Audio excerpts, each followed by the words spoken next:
तो तालिबान अफगानिस्तान की जमीन पर खून बहा रहा है। अफगानिस्तान के डरे हुए लोग अपनी सलामती के लिए दुआ कर रहे हैं। पूरी दुनिया तालिबान के खौफ के खिलाफ गुस्से में है, लेकिन हिंदुस्तान में तालिबान के फैन उसका गुणगान कर रहे हैं। तालिबानी आतंकियों को इसका इल्म नहीं हुआ कि हिंदुस्तान की जमीन पर उनके इतने बड़े वाले प्रशंसक मौजूद हैं। कोई तालिबान के सवाल सुनने की कला का मुरीद है, तो कोई हिंसक तालिबान की तुलना हिंदुत्व से कर रहा है। हम बात स्वरा भास्कर की कर रहे हैं। ट्विटर की चहकती हुई शख्सियत स्वरा भास्कर ने ट्विटर की हिंदुत्व की तुलना ट्विटर पर तालिबान से कर दी। स्वरा भास्कर ने लिखा कि हम हिंदुत्व के आतंक को सहन नहीं कर सकते हैं। हम तालिबान के आतंक से हैरान और तबाह हो गए हैं। हम तालिबान आतंक के खिलाफ शांत नहीं बैठ सकते। हम हिंदुत्व के आतंक से भी नाराज होते हैं। हमारे माननीय और नैतिक मूल्य पीड़िता या उत्पीड़क की पहचान पर आधारित नहीं होने चाहिए। स्वरा भास्कर के इस ट्वीट के बाद सोशल मीडिया पर बवाल हो रहा है। सवाल उठ रहे हैं कि आखिर स्वरा ने हिंदुत्व और तालिबान की तुलना कैसे की। वैसे सवाल ये जायज़ भी है। स्वरा से ये पूछना ज़रूरी है कि आखिर हिंदुत्व ने ऐसा क्या किया कि उसकी तुलना तालिबान जैसे हिंसक संगठन से की जाए। क्या स्वरा भास्कर ये बताएंगी कि आखिर सत्ता के लिए कब हिंदुत्व या किसी हिंदूवादी संगठन ने तालिबान जैसे खून की नदियां बहाई? क्या स्वरा ये बताएंगे कि कब हिंदुत्व के जरिए भारत की जमीन पर किसी लोकतांत्रिक सरकार को बंदूक के दम पर बेदखल किया गया? स्वरा क्या ये बताएंगे कि सबको अपने में समाहित करने का भाव रखने वाला, सबको गले लगाने वाला हिंदुत्व आखिर कैसे उस तालिबान जैसा हो गया जिसे सिर्फ इस्लाम का कट्टरपंथी पसंद है? वैसे आज स्वरा भास्कर के इतिहास ज्ञान पर भी सवाल उठ रहे हैं, क्योंकि अगर उन्होंने इतिहास सही से पढ़ा होता तो उन्हें मालूम होता कि बाहर से आए मुस्लिम आक्रांताओं ने भारत में हिंदुओं और हिंदू राजाओं पर ही हमला किया और अत्याचार किया, जबकि भारतवासियों ने इन हमलावरों को भी प्रेम से गले लगाया। वैसे स्वरा के पास इतिहास पढ़ने का ज़्यादा समय नहीं हो तो वो कश्मीर के कश्मीरी पंडितों की रक्त रंजित कहानियां भी पढ़ सकती हैं, जिन्हें तालिबान जैसी सोच वाले आतंकियों ने ही अपना घर छोड़ने पर मजबूर किया था। स्वरा ऐसी अकेली शख्सियत नहीं है जो तालिबान से प्रभावित हैं। तालिबान पूरी दुनिया को दिखा रहा है कि आज वो बदल गया है। पूरी दुनिया में तालिबान का ये प्रोपोगेंडा चल रहा है। इसी प्रोपोगेंडा को अपने मुल्क में भी कुछ लोग आगे बढ़ा रहे हैं। कोई तालिबान को बधाई दे रहा है, कोई सोशल मीडिया पर सरकार विरोध के नाम पर तालिबान का समर्थन कर रहा है। जिस तालिबान से महिलाएं जान बख्शने की गुहार लगा रही हैं,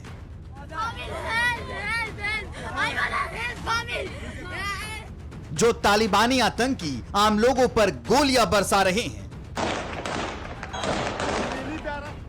जो तालिबानी आतंकी मासूम बच्चियों को बुर्का पहनने को मजबूर कर रहे हैं,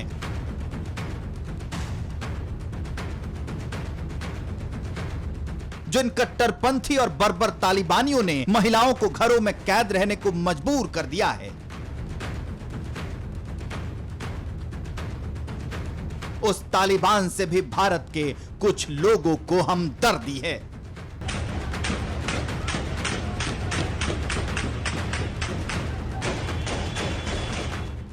अफगानिस्तान की अवाम तालिबानी आतंक से बचने के लिए हर सूरत में मुल्क छोड़ना चाहती है। उस तालिबान के लिए कुछ लोगों को प्यार सोशल मीडिया पर उमड़ पड़ा है। तालिबान पूरी दुनिया में अपनी खूंखार छवि बदलने के लिए प्रोपेगेंडा वार चला रहा है। उस प्रोपेगेंडा वार के ये सोशल सोल्जर हैं। गोलियों की बौछार और धमाकों के जूझते काबुल से 1000 किलोमीटर दूर हिंदुस्तान की महफूज धरती पर बैठे तालिबान के इन 9 समर्थकों ने सोशल मीडिया पर तालिबान के पक्ष में अपने दिल के अरमान बहा दिए हैं। इन्हें नहीं दिखता कि तालिबान ने अफगानिस्तान में कैसे एक चुनी हुई सरकार को बंदूक के बल पर बेदखल कर दिया। उन्हें सिर्फ तालिबान की प्रेस कॉन्फ्रेंस दिखती है। तालिबान की प्रेस कॉन्फ्रेंस पर इनका दिल ऐसे आया कि ये भूल गए कि ये कट्टरपंथी आतंकी कैसे अफगानिस्तान में खून खराबा कर रहे हैं।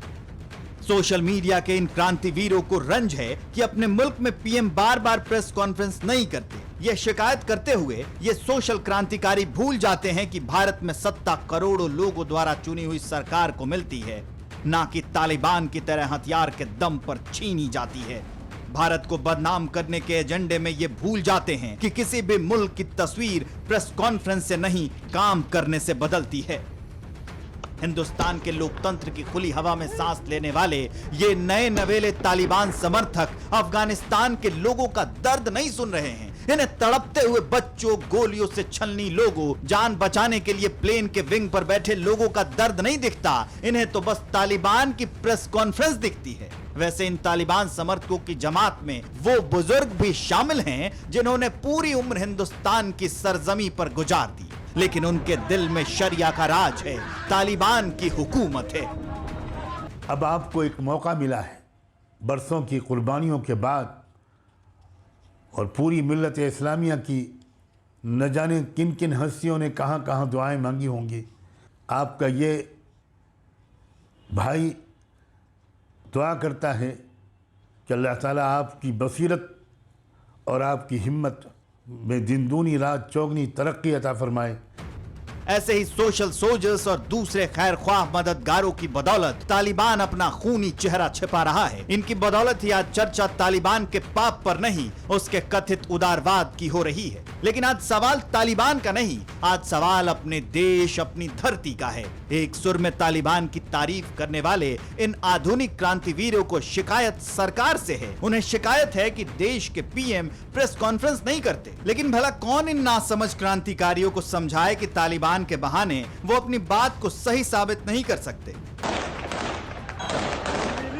इसकी जैसी विचारधारा होती है, वो दिल की बात ज़बां पर आ गई ना, ये तो हमेशा से आतंकियों की मुहिम मंडित करने वाले लोग हैं, हमेशा से भारत तेरे टुकड़े होंगे गैंग के साथ खड़े होने वाले लोग हैं। तो इनसे आप क्या सुनना चाहते हैं? ये पहला मौका नहीं है जब सोशल मीडिया के ये शूरवीर अपना एजेंडा लेकर मैदान में उतरे हैं। इससे पहले भी मौका देखकर ये सोशल मीडिया शूरवीर सरकार के खिलाफ मोर्चा खोल चुके हैं। इसका विरोध नहीं है, लेकिन जिस अंदाज में ये तालिबान का समर्थन कर रहे हैं उससे इनके इरादे पर सवाल उठता है। सवाल उठता है कि आखिर विरोध की कोई सीमा होती है या सरकार के विरोध के नाम पर देश का विरोध भी क्या सही है? सवाल सिर्फ ये उठता है कि भारत के लोकतंत्र की तुलना कोई तालिबान से कैसे कर सकता है।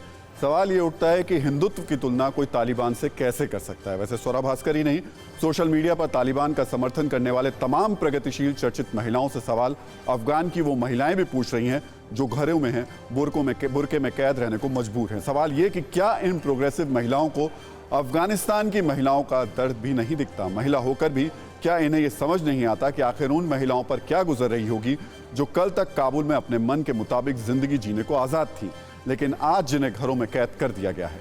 हिंदुस्तान में आज़ाद हवा और आज़ाद माहौल में रहने वाली प्रोग्रेसिव पंथ की इन महिलाओं को ये मालूम ही नहीं कि गुलामी क्या होती है। वैसे सोशल मीडिया पर ऐसी सेलिब्रिटीज़ के लिए ये भी हैशटैग चल रहा है कि कुछ दिन तो गुजारो अफगानिस्तान में। कुछ ट्रोल्स इन्हें अफगानिस्तान भेजने की वकालत भी कर रहे हैं। हालांकि ये ट्रोल्स हैं, लेकिन यहाँ सवाल सबसे ज़्यादा महत्वपूर्ण यही है कि दुखद भी आप इसको मान सकते हैं कि भारत में कुछ महिलाएं ही अफगानिस्तान में तालिबान जो कर रहा है उसका समर्थन कर रही हैं। सोशल मीडिया पर तालिबान समर्थन चेहरों की अगर हम सोच को बेनकाब होते हुए आपने देखा, इन्हें दूर अफगानिस्तान में तालिबान से सहानुभूति है, लेकिन अपने ही मुल्क की एक बड़ी कौम से इनका जैसे कोई वास्ता नहीं। जिन सिखों ने मुगलों से लोहा लिया, जिन्होंने आक्रांताओं का दमन का विरोध किया, जिनके शौर्य की कहानियों से भारत का इतिहास भरा हुआ है, अन्याय के खिलाफ जंग में जिन सिखों ने हमेशा फ्रंट से लीड किया, पाकिस्तान की जमीन पर उनका अपमान इन सोशल सेलिब्रिटीज को नहीं दिखा। लाहौर में तालिबानी सोच वाले एक कायर ने शेर पंजाब महाराजा रणजीत सिंह की प्रतिमा को क्षतिग्रस्त कर दिया, लेकिन इन सोशल सेलिब्रिटीज के ट्विटर हैंडल पर इसके खिलाफ एक शब्द नहीं दिखा।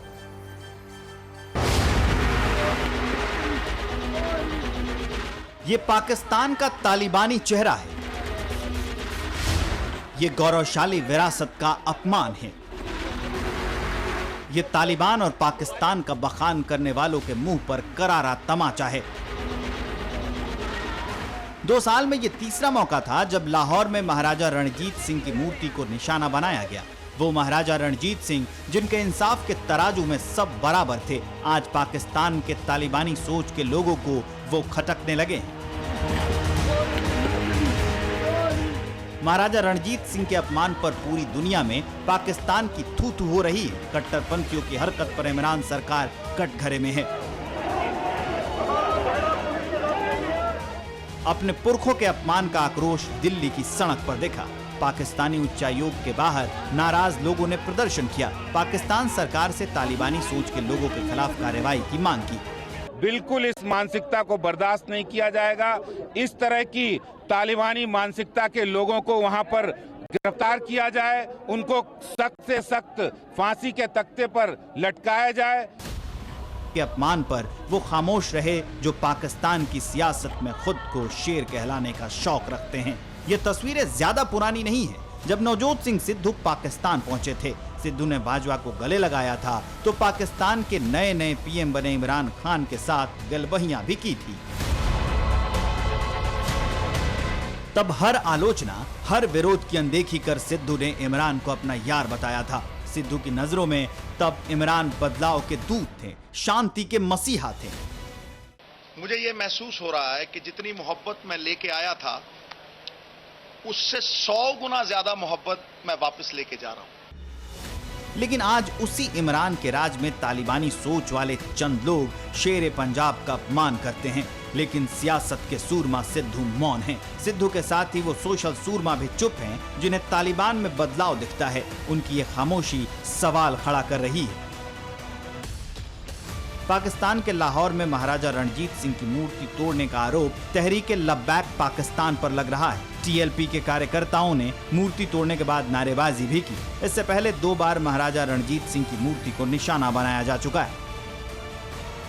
कट्टरपंथियों की दलील है कि इस्लाम में बुद्ध की पूजा हराम है। ऐसे में किसी सिख या हिंदू धर्म के महापुरुष की प्रतिमा को एक इस्लामिक देश में कैसे स्थापित किया जा सकता है? यही सोच उस तालिबान की भी है जो अफगानिस्तान में तांडव मचा रहा है। इसी सोच का समर्थन चंद लोग सोशल मीडिया पर कर रहे हैं। विरासत के इस शर्मनाक विध्वंस को 24 घंटे से ज्यादा का वक्त गुजर गया है, लेकिन ना तो वो सियासी सिपाही कुछ बोल रहे हैं जिन्हें इमरान में बदलाव नजर आता था, और ना ही वो सोशल सूरमा सवाल उठा रहे हैं जो तालिबान के एक प्रेस कॉन्फ्रेंस से निहाल हुए जा रहे थे। फिक्र आपकी, सोमवार से शुक्रवार रात 9 बजे सिर्फ TV9 भारतवर्ष पर।